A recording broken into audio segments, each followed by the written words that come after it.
Hi guys, welcome back. Welcome back everybody. Here we are in the workshop yet again. So I'm going to make some bits. So before I do anything, Lisa wants to say a quick thank you and I'll tell you what I'm doing and what I'm making. Yeah, so I've got a few thank yous today. Mythical Girl 9053, thank you very much for your donation to the channel. And with the Buy Me a Coffees, thank you. Ron Winson. Thank you very much. Ian and Kevin Cooper. Thank you, Kevin. Thank you very much. Very much appreciated. Right. Mythical girl, I want Mythical girl. That's mystical. Mysterious. That's mysterious girl. Mysterious girl. Sorry, wrong one. Mysterious. Sorry, scrub that out. Mysterious girl, not mythical girl. Right. Sorry, scrub that one out. Right. Okay. What am I doing? Right. Well, I'm making some wig stands. No, they're not for me. Right. Well, actually, I might have a couple for a Saturday night. I don't know. Yeah, I'm making some wig. A lot of people have done them. A lot of people do them for the local hospitals, or they do them for Macmillan, the Cancer Trust, and all that. And it's a very good thing to do if you can get your time to make some and donate them. It's brilliant. Well, I've got some to make, quite a few to make. So that's what I'm doing today. I'm making a wig stand and show you my process, what I'm going through. I've got quite a few to do, so I've got a lot of this.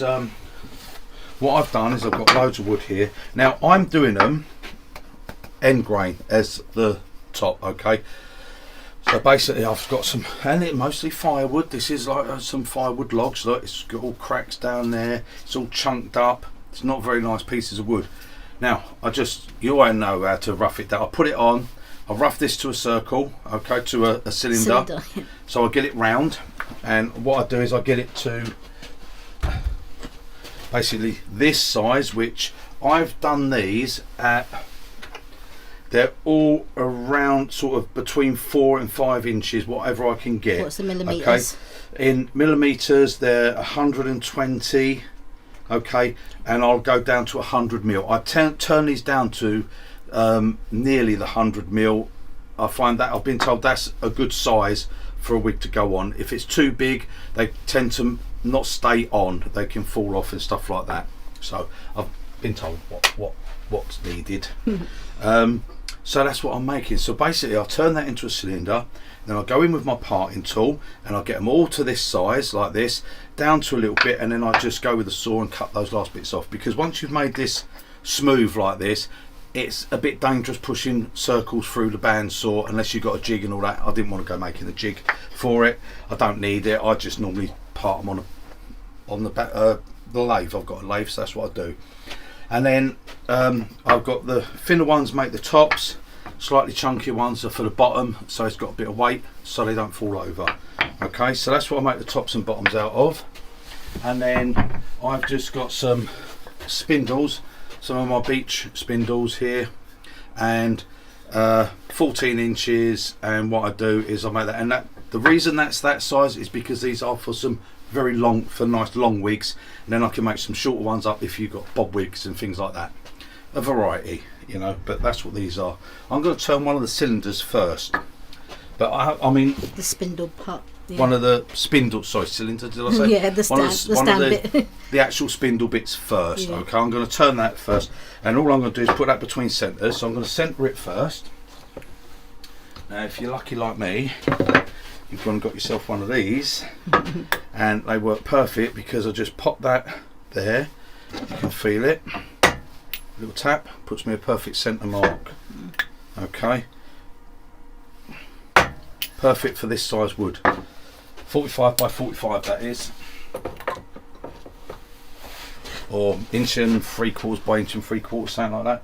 Well, I'm just going to pop this between centres, and I'm going to turn one of these first. Get in the hole. Couldn't get it in the hole then. It's not what you usually say. Right, sharp. Don't start. I'm going to change to a longer tool rest because this is 14 inches and I do have my 14-inch tool rest. No, I do not sell them. I've just made this up for myself. Right, okay. It's a big one, that one, isn't it? That's what you normally say. Right, okay. So I'm going to get this done first. Rough it down. To rough it down, actually what I'm going to do, see, that's what I could probably do a week. I'm going to put my hat on because I find that's a little bit hard on my nut, right there. You know, you've got no cushioning if you ain't got no air. Right, there you go. Right. Okay, so I'm going to start my lathe up. I know it's already spinning at 2,500 RPM. And I'm going to take a roughing gouge for this, just to knock those edges off and do it round.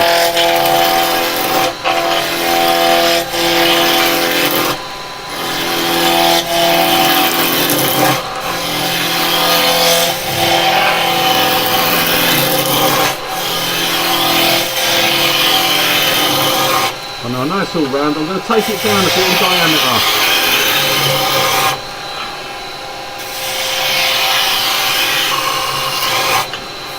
Right, now what I'm working on is the tenon bits that will go inside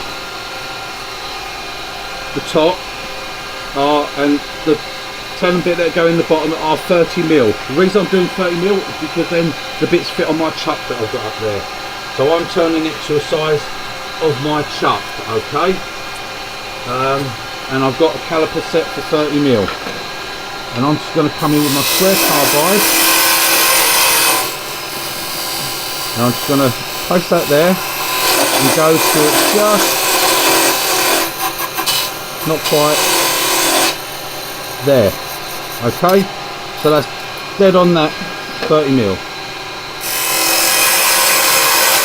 And I want the tenon about that, which I'll give you a little measurement for what I'm doing mine.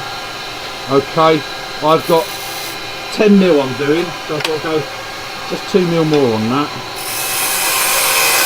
There you go, 10mm, that's how deep I'm having it. And I need one on both ends. So again, I'll just get my caliper. Now you can put it there and push in, or you can go underneath and put it there and do it until it pulls up. I like to go from the top. Nice and gentle.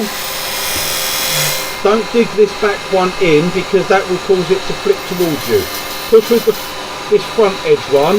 Put that on, and when it drops over, you know you're at the side. Just get in there, just get in there. There you go. See, easy as that. And then we'll just come in here.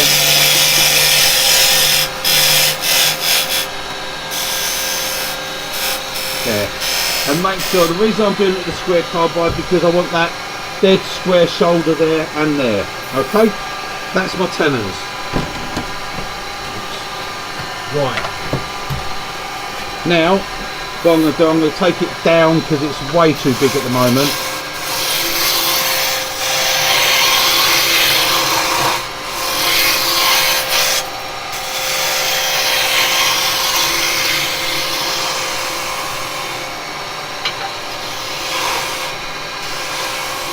Right, I want that to be a shoulder like that. And then this bit, I'm leaving everything quite chunky. I want weight. I don't want these to fall over, okay? Right, now, again, if you want to use your carbide on any of these, you can use your carbide. Which comes to a point, because I did say the other day about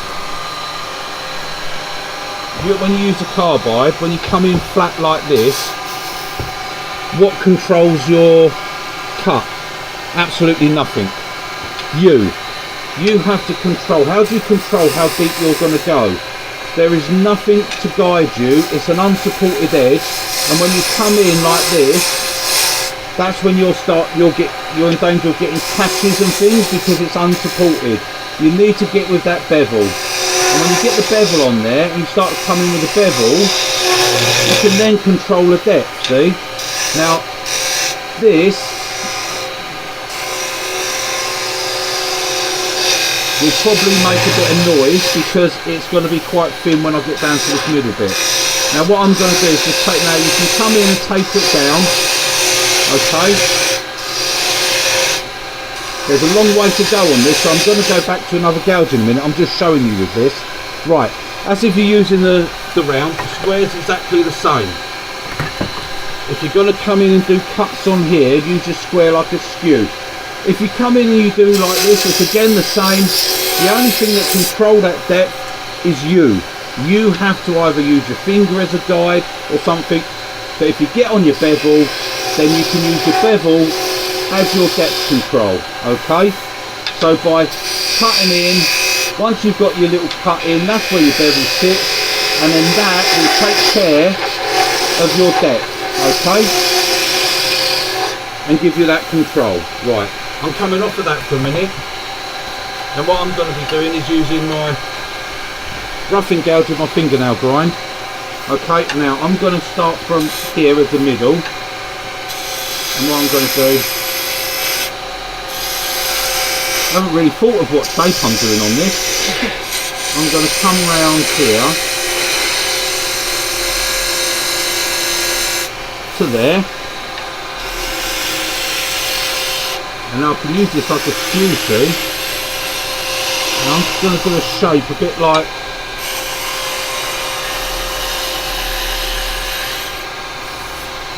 that, and then I'm going to leave that bit there like that, and then I'm going to do another shape like this up here.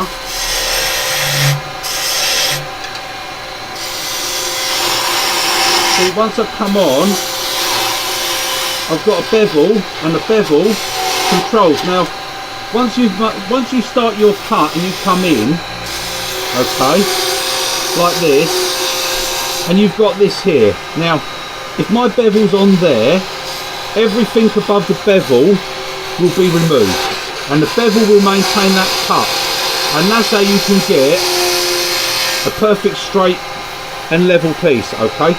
If you do like you do this, then the only thing that's going to control that is you holding it, okay? And when you get a little bit of softer wood, it'll want to dive in. You don't want that to happen, okay? Right, now I've got to look at what I'm doing here.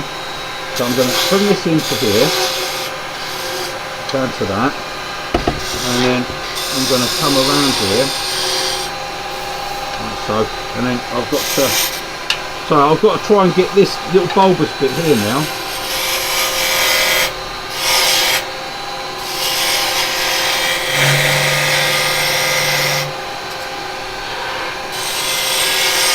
I was talking and not really watching what I was doing.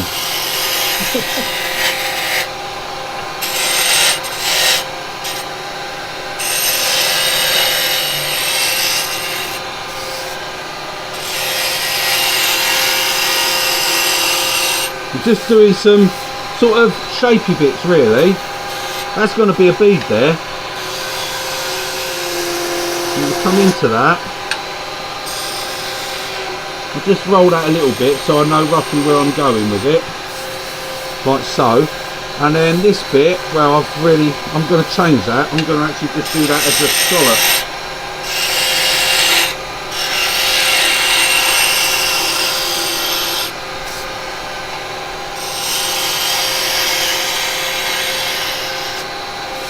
Like that.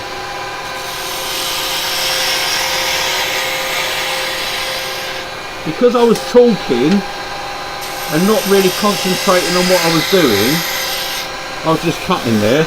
I didn't actually get that bulbous shape, but I've still got a little bit of shape in here.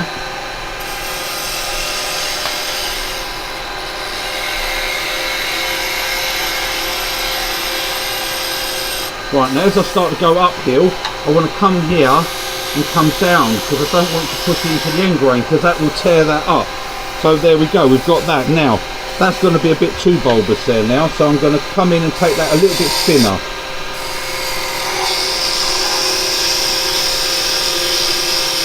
Alright, and when I turn the next one, I'll shut up and I'll concentrate on what shape I'm actually doing.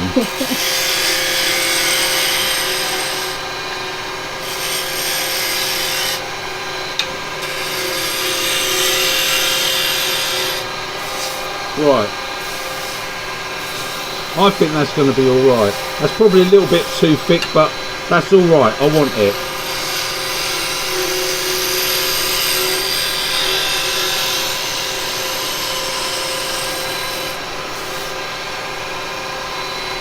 Up downhill there. Don't want to go uphill, there we go. Right, that's all good. Now I'm just going to sort that bead out, and I'm going to do that with an actual spindle gouge. Okay, so I'm just going to go over to a 1/2 inch spindle gouge, so I can just actually roll that over, down to there, come into there, roll that side over, down to there, come into there. That's what I want to do. Okay, slight mark on that, so just come across that. There we go. Right, that's it. That's my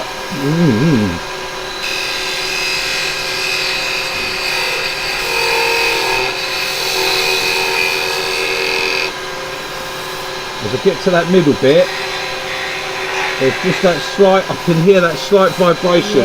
So it'll leave a little tear out. Now, an easy way to deal with that is to go to your square carbide, and that'll come in, and there you go.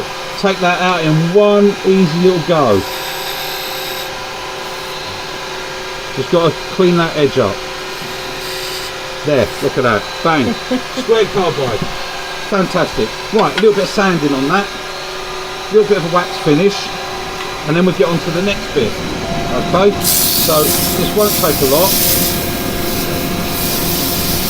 because we've got beautiful clean cuts, because we've got nice sharp tools, but it's not just a case of the tool being sharp, it's actually having the control by using your bevel. Yeah, sorry, camera's just knocking my head in. Right, so I've got no particular shape I've got to follow on these. I'm doing them random shapes, different ways. It's down to me what I want to do, as in shape. Okay, there we go, look at that. A little bit on that bead, which don't take a lot.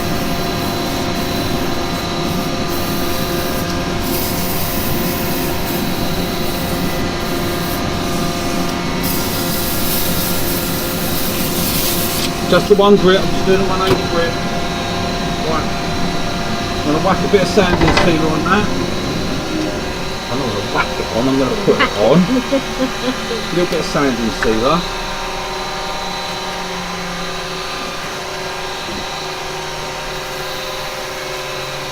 None on the tenons, don't put it on the tenon.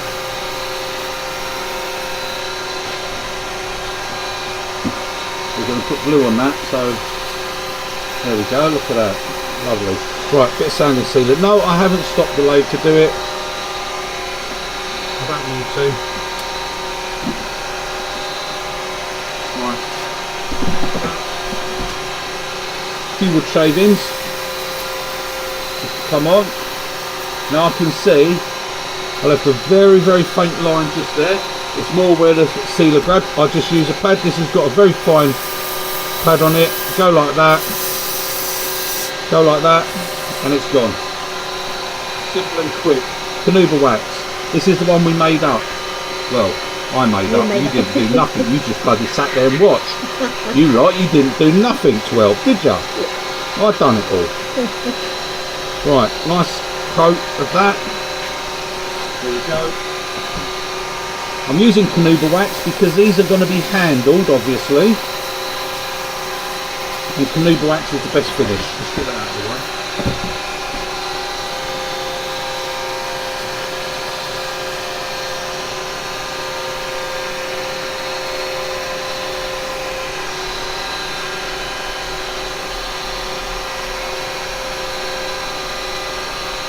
A little bit of buffing.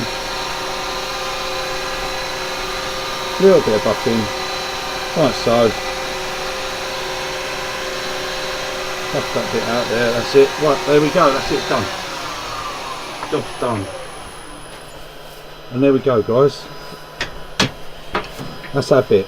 Okay, that's our stand bit. Now, I'll bring you back when I'm ready to do the next bit. Right, okay guys, I've brought you back, I've changed, I've put my chuck on, we've got a spindle, there it is, it's all there, I haven't changed nothing, okay, that's our spindle, it was like that, so there you go, that'd probably be the bottom, that'd be the top, okay, so now I've got to make the bottom and top. So what I'm using, I've got my colossal jaws on, easiest way for me, that's why I got these jaws for doing these sort of jobs, mainly because they're not dovetailed, they're just gripper jaws, dovetailed on the outside.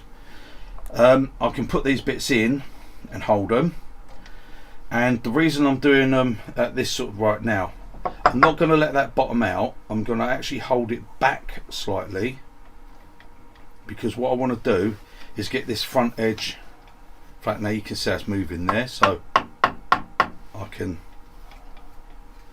it won't be 100%, but I can get it close enough. That's good, I like that. Right, and then I can tighten those. Now these jaws, and in the 114 chuck, you could crush the wood if you wanted it. They are very powerful, so I like to get a good hold on that. I ain't got to worry about marking it because I'm going to be turning that side away, okay. But what I've got to do is do the bit in the bottom, and I'll show you what I'm actually going to do, because I've got one over here.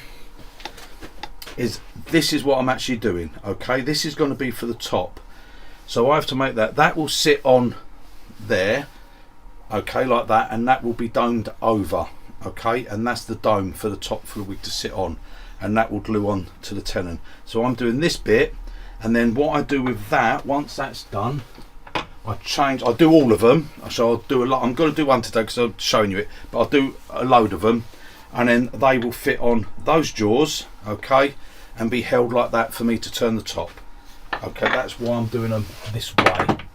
Like I said, you do them your way, this is how I do it, okay. So that's nice and tight. Now another reason why I'm using these, I have got my other jaws and they will open that far, but with these colossal jaws, they're nice and tight here, so when that's turning, that's pretty smooth there, so if I did happen to come in and touch my finger there or my knuckle, it's not going to hurt. If you've got jaws and you've got them wide open and you've got your gaps in between these and these are sticking up, if it hits your knuckle, you'll know about you'll it. know. You'll know when you do it. Right, okay guys, I'll get this done nice and quick. So come in with me tool rest. Now remember, as I always say, tool rest at a slight angle there, don't go close. I can fit my finger down there, I can't fit nothing down there, okay. Safest way. Right, okay then. And I'm going to use a spindle gouge. You can use carbide, you want to use carbide. I'm doing a spindle gouge because it's what I would do. And I've got a 3/8 spindle gouge I'm going to start off with. 2,500 RPM. That's what I'm turning at. Right, now I'm going to come on and take it as a face cut, okay, and come across. Now, when you're starting on face work like this, because this is end grain, and end grain really you want to be cutting that way, but I don't want to. I want to cut this way today. So when you come out and you pick the cut, be careful if you come in like this. Right, now like I said, this is for catch free turning.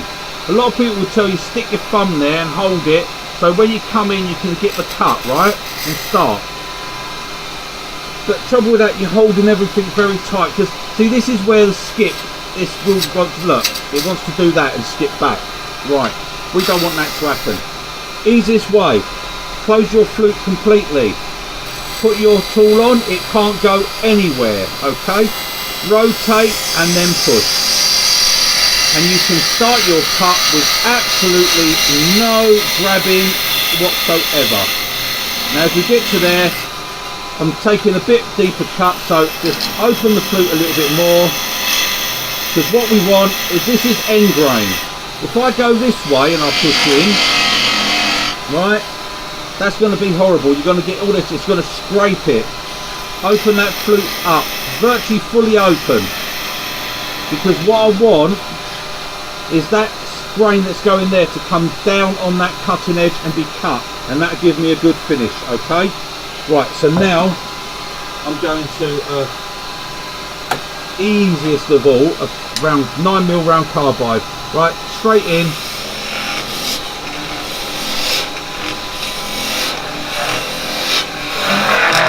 Because I want to get a little bit of a hole. Right, now, yes, I can do that with a spindle gouge quite easily, but I'm going to be in a scrape mode and I'm going to blunt it. I don't want to blunt my tool because I'm going to have to keep sharpening. I want to make all these and not have to go back and sharpen once. So a carbide, I could make 1,000 of them and I still won't blunt it. Right, next bit is square carbide, but what I've got to do is actually make this to 30mm. Got my calipers already set, one side on. Right, that's obviously not right. Keep going. Keep going. Right, when that one matches up with that one, you know you've got it. So it's the outside little line. There. And that's all you do is go back and back until you get it right. Now, square comes in.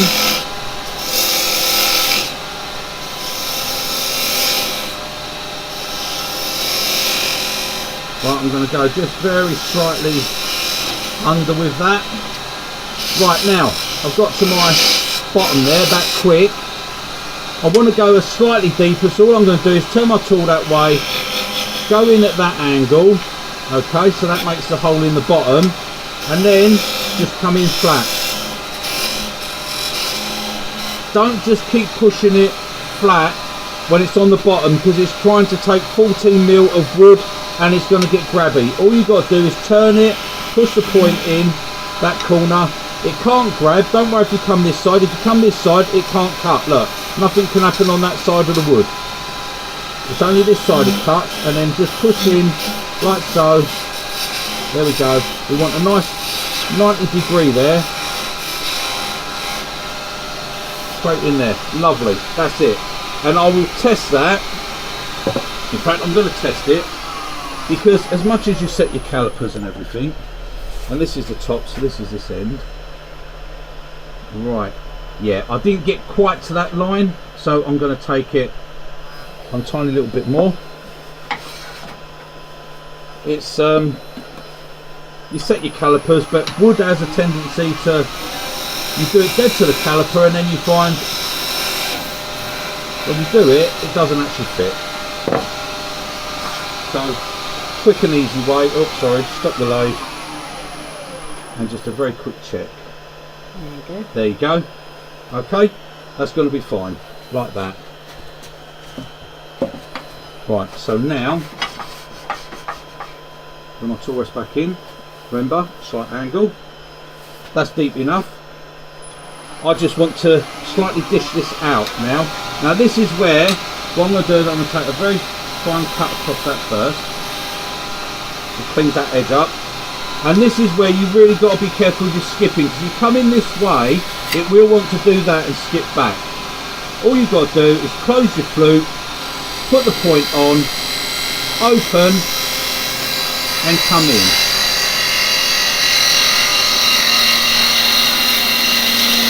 And I'm coming into about there. Is that, no, I've got to go a little bit thinner with that. Just about there. Yep, that should sit, my tenon should sit on that fine. Okay, and then I want to just come in for a couple of little bit more shallow cuts. So again, put my tool there and working my way back to the edge, roll it, absolute no catching. At least zoom out so I can see how I'm holding the tool. Don't do this. Do not put your wrist on your tool rest. Do not put your hand on your tool rest. Do not overhand hold your tool. Do not put this on your body. Okay? It is simple and easy. There's the cut, right? Rotate. It's just my fingers, look.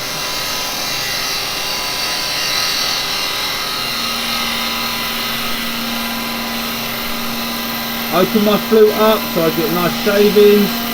As I get to that bottom, drop my handle, and that slices off of that. That means there's no tear out on that whatsoever, and that will be minimum sanding. Okay, now I'm going to go a little bit deeper with it, so a few more cuts.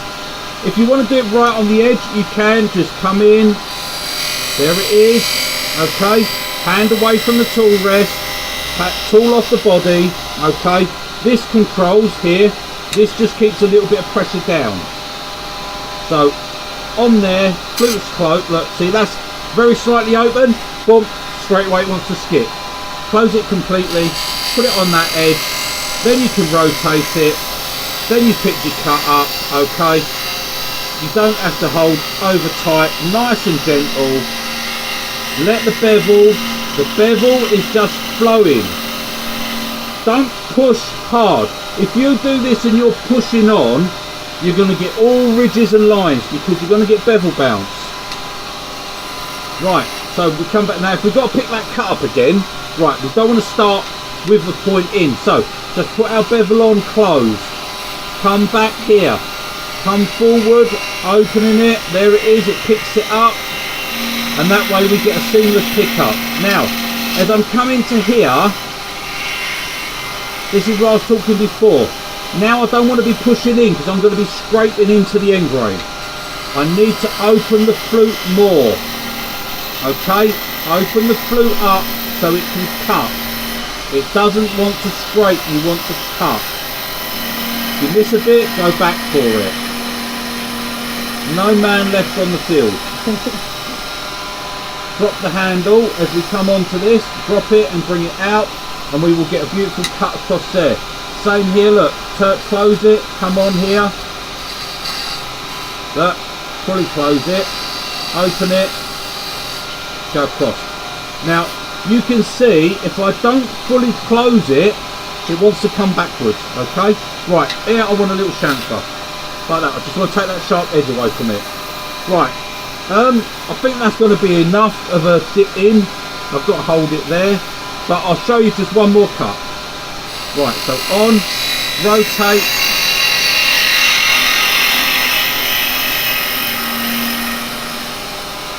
And when you do it nice and quick like that. You commit to a cut, you make the cut, there'll be no lines, there'll be no tool marks. And what you'll get on that end grain is all those lovely fluffy shavings like that. All nice and fluffy. Right, turn the dust extractor on. A little bit of sanding, this is just a little bit of 180 grit. Nothing's being slowed down because, like I said, when you're making these and I'm doing quite a few of them, then I haven't got time to be turning speeds up and down and slowing down and doing loads of grips and stuff like that. That's why our cuts must be really good. These lines are not ridges, they're not lines, that's the grain. And you'll see that in a minute when I stop it. Because I'm doing end grain, and the reason I'm doing end grain and not side grain is because side grain will end up going egg shape. These won't, these will stay round. Right, that's it, little sand like that, little sand on the top of that. That's nice, that's nice. So you don't need to get in there doing much, no tear out because we didn't scrape it. We made sure we got a nice cut. Okay, a little bit of sand and sealer. Turn that off, noisy thing. But, might be noisy, but we'll do without it. Right, here we go, bosh, in there. That's it. Don't put nothing inside. You've got to glue it. Right, okay. Get some of those lovely, fluffy shavings and just give that a little buff like that. Just a little bean nib. Come in with our Canuba wax.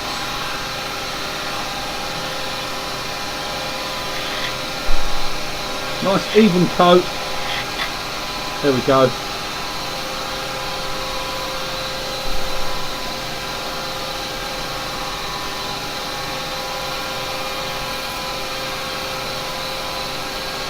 That's it, done. And look at that shine on that. Thank you very much.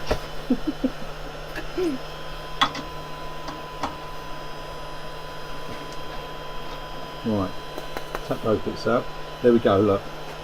That's the finish we got in there with our Canuba wax, okay? Beautiful. And that's enough of a dish because this has got to dome over, okay? I don't want to take too much out. I want this to all be heavy, you know? Heavy. And that's it. And then that, see, that will sit in there like so. So that will be glued on, that will go in the stand, that will have the dome, and the wig fits on the top. Absolutely fantastic, beautiful. Smashing Right, so- super great. So now I've got to do the bottom bit. Yeah. Now I'm not cutting you off, I'm going to just go straight onto this. Find a piece of wood that's going to be alright. I'm going to use this piece of wood, and I've got to do basically the same thing, but this one's got to be coming over, so I'm going to be leaving this out a little bit more, hence why beautiful gripper jaws. If you do this sort of work, get yourself a set. These are the colossal jaws. Oh, that's not right. Oh, no. No, right, hang on, I'm going to bring it out and do it again. I can see by looking in here roughly where I am. I'm nowhere near. Well, that's going to be alright. That's going to be alright. Okay, so I'm tightening up at that. Okay, oh, nice and tight, because I'm about 8mm into the jaws, 8 to 10mm, right? And I've got a nice circle there. It's not a full circle, but it doesn't need to be. It is absolutely perfect like that. You see what I mean about the smooth? Look how smooth that is. You know, I can actually put my hand on that, and it won't cause no problems. Right, okay. I've got to do a similar thing, but I've got to do the dome top. This is for the base, so I'm gonna just make it. I haven't got a base here yet. I haven't done one yet, so I ain't got one to show you.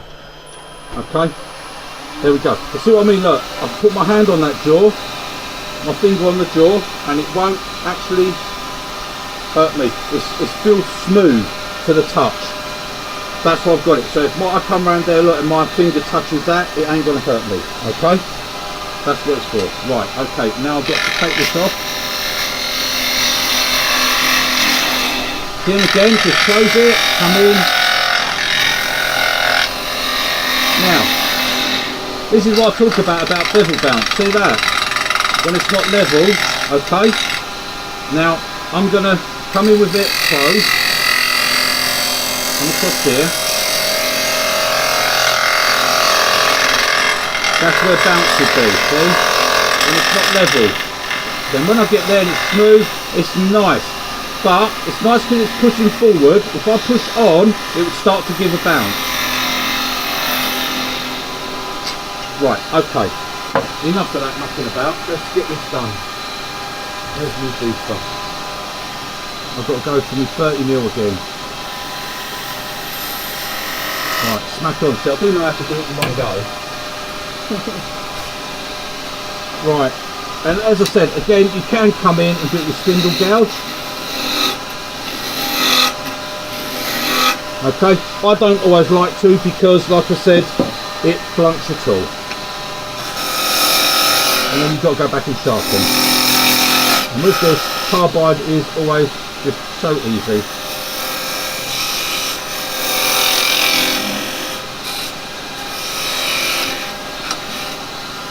Right, I'm going to just check that.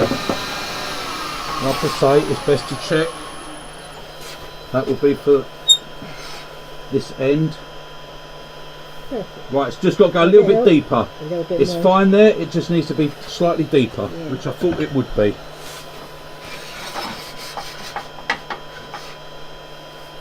Okay. So again, as I said, because we want it deeper, come in, put the point in the middle and go in. If you try to push flat, it will like that, and it will, chances are it will be grabby like that. See, look, I'm pushing too much on. Right, and I'm not quite high enough above centre, but I'll deal with it. It's alright. I'm going to go just a tiny little bit deeper, it won't hurt. I'm going for quite a deep tenon because obviously, like I said, I don't want it to come out at all. So a nice deep tenon will be good. Right, there we go. That's that. That's good enough. Don't need to check it again. Now, obviously, because this is end grain, because it's end grain, I need to be cutting over there. Don't be tempted to come around this way. You will tear it all on the ends, okay? I'm bring my tool rest round so it's nice in this corner, and I'm slicing. I'm cutting way above centre, and I'm slicing with it.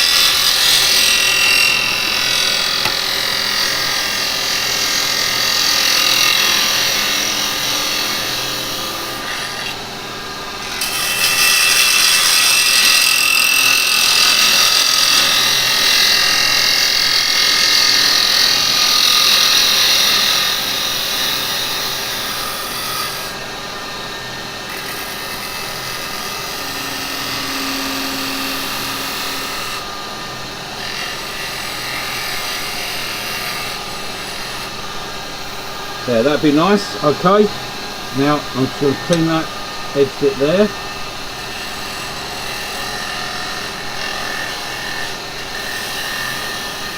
That's it. Right, that's it. Right, I want that like that, and then yeah, it's just going to be a fairly plain base. That's all it is. But I've got to come from the other side yet. So what I've got to do is I've got to take a bit more of this away, because I know I've got to reduce the width of it yet.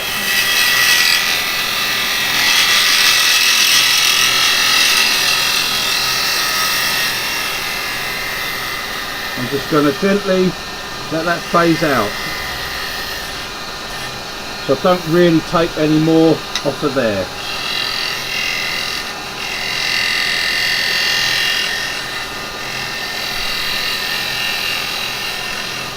There we go, that's it. Right, I think that's all I'm going to do on that top bit, and then I'm going to sand that. Yeah, remember when you're doing the end grain, your cuts must come across the top, otherwise you'll end up in trouble.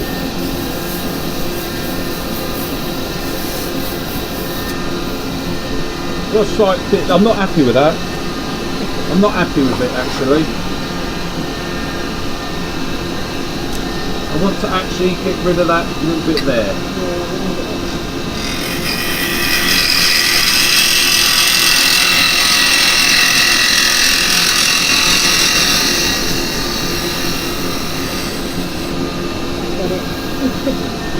That's it.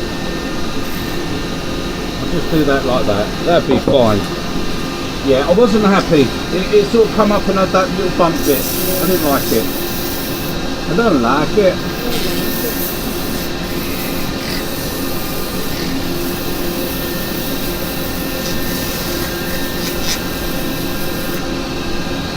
Lovely. A bit of 180 grit, that's all it is. Nice fast speed. Nice bit of speed, that'll give you lots of control. Helps to reduce you getting your bevel bounce and everything as well, and you can get, as I said, a lot of the time marks come when you hesitate. Okay, so when it's like a lot of time for me, because I'm talking and I'm talking you through a cut, and as I come up and I'm going, that's when you'll get marks, because you're hesitating. It must be like that. Cut, woof, follow around. All one fluid action. When you do that, you'll have no tool marks. Okay? It's hesitation that causes the tool marks. A lot of the time. And about 1,000 other things.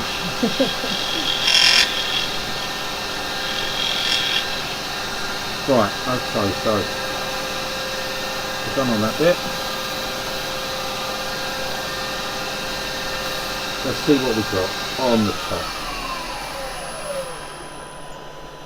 Yeah, on the base I should say, not the top. Beautiful. Right, as you can see, just there, well you probably can't see, that's where I've got to reduce its thickness a little bit, but I'm going to do that by coming in and doing a little bit from the other side once I've turned it round. I can't do it there because it's inside the chuck. Simple as that. Okay.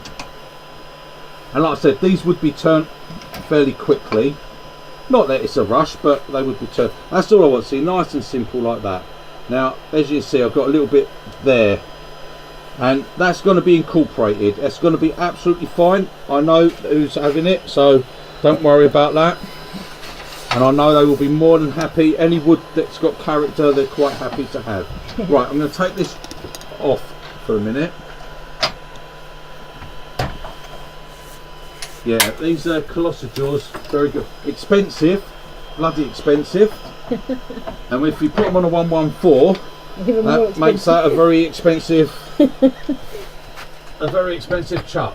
Very, very expensive. Right, okay.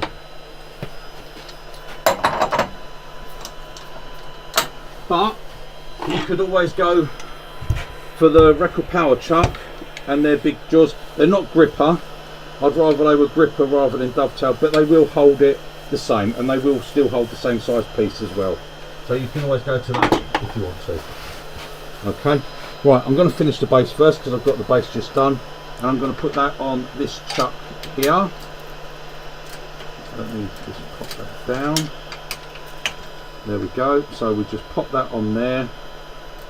Okay, that's why I left a nice bit of thickness in there so it sits nicely on that chuck. Now, it doesn't matter if it's got a slight wobble because I'm going to be taking that round. It's all going to be good. Right. Now, what I'm going to be doing first, cleaning up this bottom. Okay, that's a very important bit. Yeah, you can see there's a slight wobble to it. That's all going to go in no time. So I'm going to come on, flute close, come in here, get this bottom sorted out first.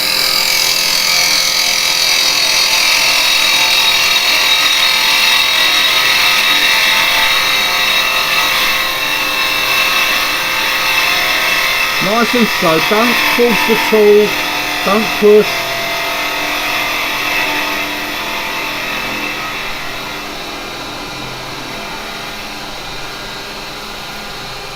Let it do its job. Okay, just let it do its job. If you find you're having to push it a bit, go and sharpen it, it means it's blunt. Okay, now what I'm going to do is I'm going to do this edge bit. So I'm going to blend that in there, so Lisa will bring you around a bit.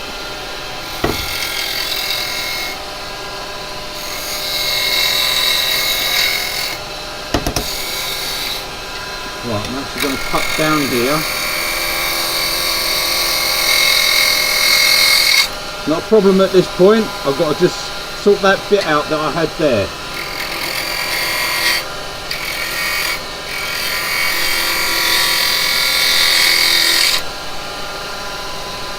Yep, that's going to be fine now. Right, I'm going to get my flute here and I'm going to come across like this to give a nice sheer cut finish there.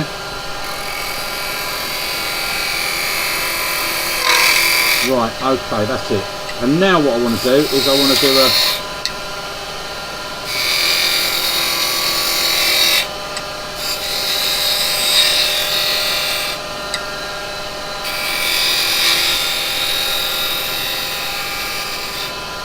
a little scallop in there.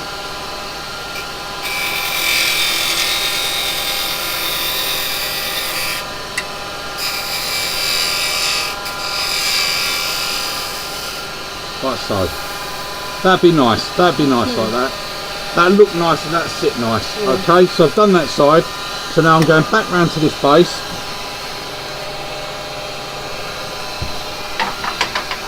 Back round to the base. And I'm just going to check. I have got a slight dip in, so that's alright. I'm just going to clean this edge up here.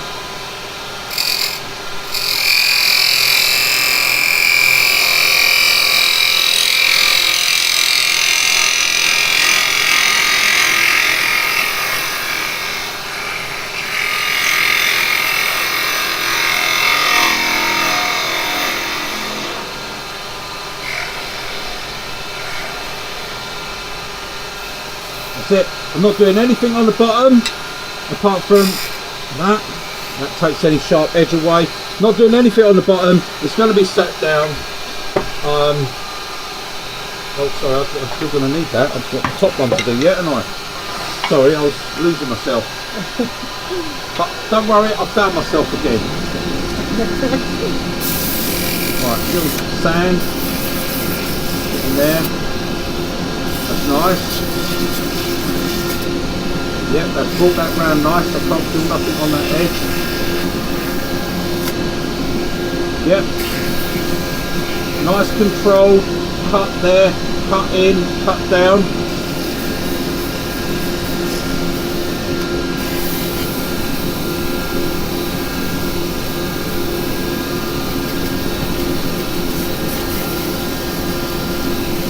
Now, if you're going to do this with your carbide,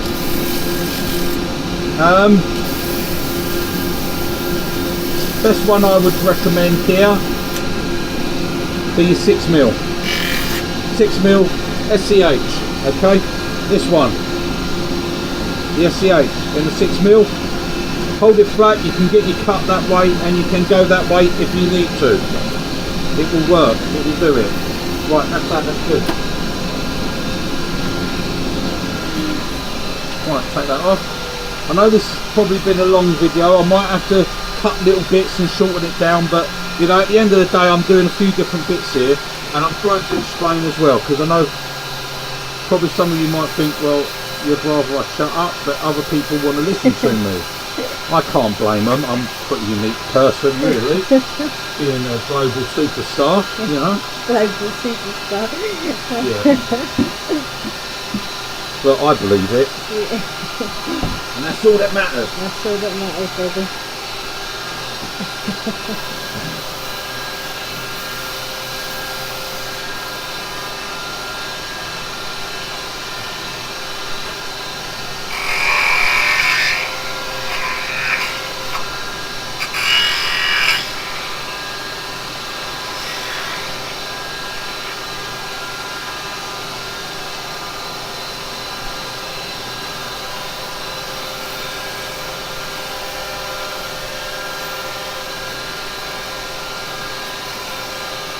There.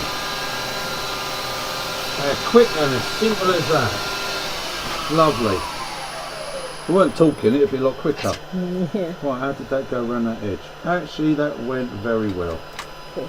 And that's beautiful. Look at that. That way. Right. Look at that grey. Look at that bottle. Look at that beautiful. And that grain lovely, eh? Right. There. That's what I've done. A little scallop around the side there. Okay, it incorporated that little bit. It's absolutely fine. That there we go, and that will be, did go, yeah, that will be that bit. Okay, Yep. and that will sit like that, and that's got enough weight in it that it will keep that upright. Okay, now my top that I did, where's the top that I did? Is it that one? Yeah, so those other two there. Right, now I've got to do my top, okay? So again, just pops on there. I left enough, oh, going turning it the wrong way, aren't I? Look. Right, that's it, it's on there, nice and tight. I left enough meat in there that I can tighten it up enough. I don't want to over tighten, but I want it enough, it's not going to come off.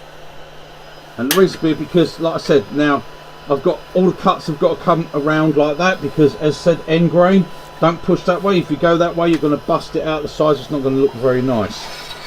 Okay, and what I'm going to do here, I'm going to start with this just round a little bit around this side, so I can just start to make those few cuts, and that will level this front up very quickly. Okay, and as you can see, all this is still being done with the same spindle gouge, because I haven't scraped. I just stepped to the side slightly. I know it's going to be okay. I know it's on there. And we're going to make some nice gentle cuts, handles down. Come on with the bevel. There's the bevel. And it's just rotating. You really don't want to get any catches on this.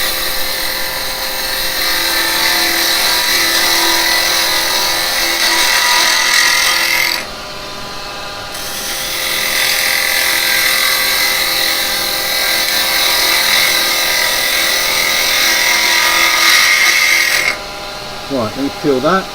That doesn't feel like there's any bumpy bits or anything, so that should be okay.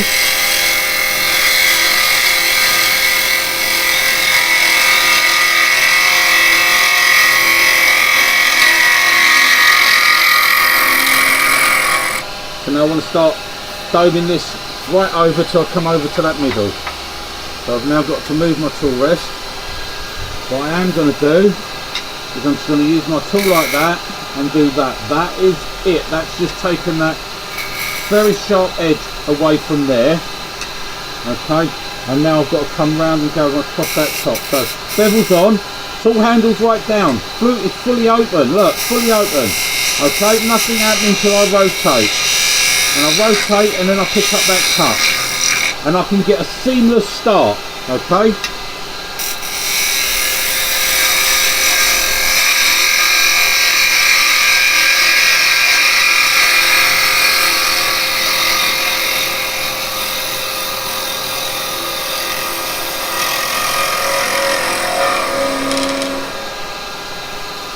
Right, okay, now I don't like this little mark there, so I've got to get rid of that. So, again, bevel's on, okay, nothing happens until I rotate. As soon as I rotate, this is what controls this tool. This, okay, this. So, bevel is on, okay, no cut, handles down nice and low, no cutting, rotate. And it will pick up a cut, a seamless cut. There'll be no marks where you started. Right, I'm going to stop talking and do the cut now.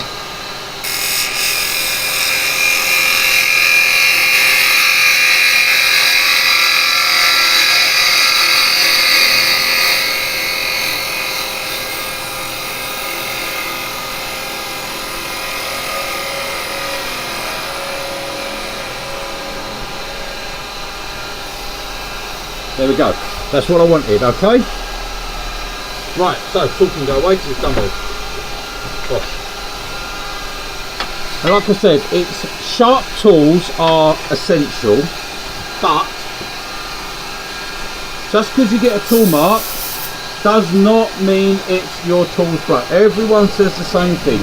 Sharp tool, sharp tool, sharp tool. It's not always the case that it's a sharp tool. In fact, torn grain is very, very rarely actually the sharpness of your tool. It is your tool presentation. It's how you're coming across there and making that cut. That is what causes the torn grain.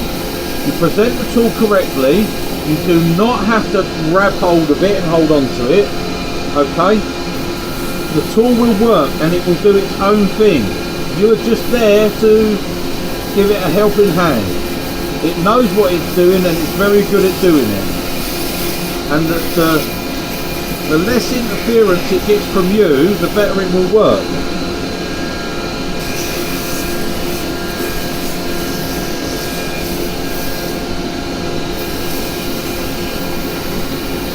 And if you're doing that one with a carbide, like I said, SCH would do that, or ideally 9mm box follower. Cut in, push that cut all the way round. I've got videos out there, you've seen me do it. Okay. Right. There we go. Clean that end side up. That's it, that'll feel good. I think that's going to be a good bit. Okay. And like I said, everything's been done at 2,511 RPM. Okay, it hasn't been slowed down once below. You've seen that. There you go, that's good enough. And no, this is not wet wood, it is very dry, so I don't have any concerns about the wood cracking. Okay, I think everything will be fine.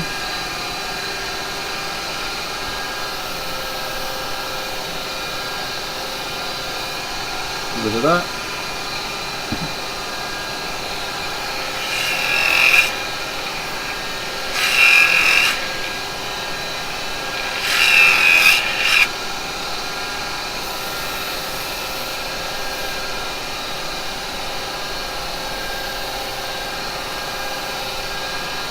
And before anyone puts in the comments how much you sell them for, absolutely nothing, mate, they are given.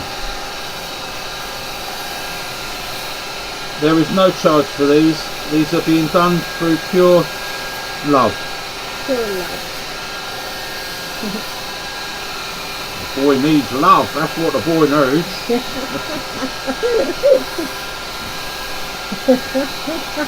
What? What the boy needs, the boy needs love. What film was that from? Go on, put it in the comments. Put in the comments. What film was that, eh? There we go, look at that.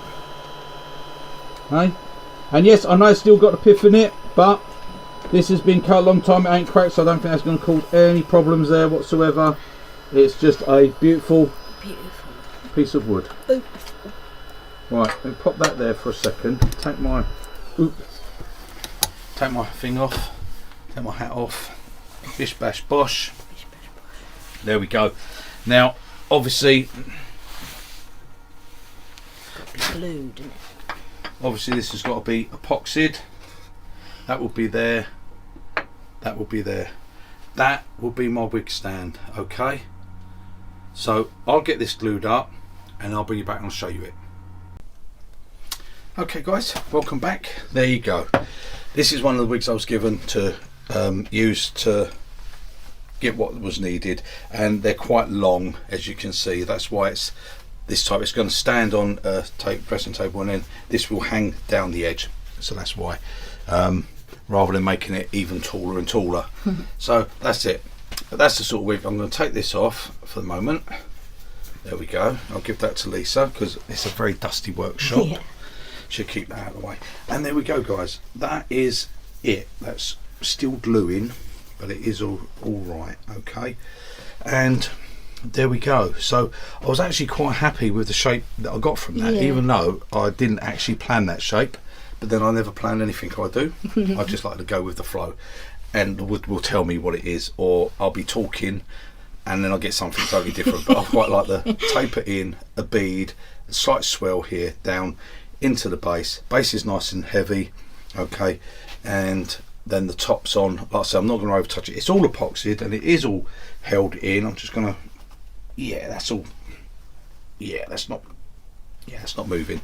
So that is set. It's all epoxied in, so it's nice. But that is it. And at first, when I made one, I made this bigger, but it was too big.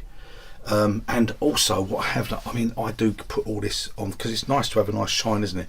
But actually it's not actually that fantastic, because if it's too slippery, the wigs actually slip on it, and I didn't realise at first, but that's what happens. So in a sense, really, it'd be better not to put a finish on these and leave them plain. Again, why you need to get a really good cut, but I like to put a bit of canoe wax. With time it will lose the overshine and it'll be all right. There's not been a problem, so that's it. And there you go. So that was it, guys. Wig stand. And as I said, don't ask me what you sell them for. They're not sold. These are made purely out of love. So there you go. I'll see you on the next one. And time wise, yes, it took me time because I was talking like I tend to do. With these, they take me between about 15 to 20 minutes depending. Normally about 15 minutes to make one up. Okay, that's what it would turn. 5 minutes a piece. It's just if you're not talking and yabbering and you get into a thing. And then I'll do all the tops, insides, all the bottoms on this outside, and then they all go on the chuck at the end, so I'll have them done there, and I'll just put them on one after the other and just finish those off. So you get down to about 15 minutes a piece, and there you go. That's it, guys. So hope you enjoyed that, and I'll see you on the next one. Toodle pip. Bye, guys.